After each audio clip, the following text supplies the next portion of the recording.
Wag po kayong mapipikon, wag po kayong magsasawa, wag po kayong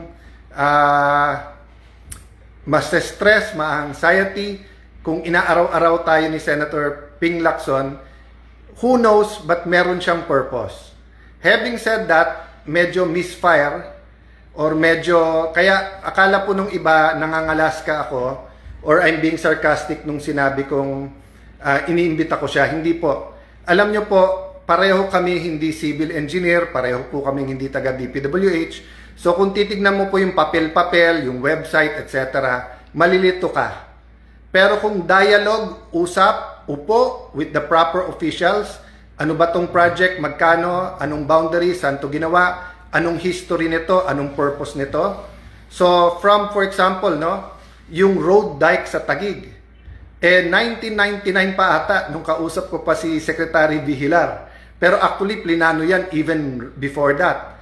Panahon ni President GMA, panahon po ni President Aquino, President Duterte, may mga variation, may mga nangyari dyan. What's the point? Ang purpose po is to protect the lake.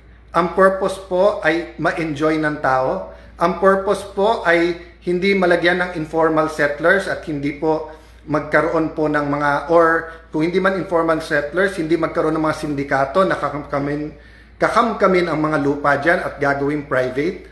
Ang purpose ay tulungan ng LLDA na protektahan ng lake. Kasi napakaraming lugar all around the lake na napuno ng informal settlers. Nagkaroon pa ng time dyan na nireclaim. Ang ginamit po yung galing sa mga basura, tapos napuno na, hindi na mapaalis. Sa Taguig side po, makikita nyo, that is all government. It is all for government purposes. It is all for the people. Hindi po totoo na yan ay privately owned. At yung, basta't maraming sinasabi si Senator Lacson na simple lang.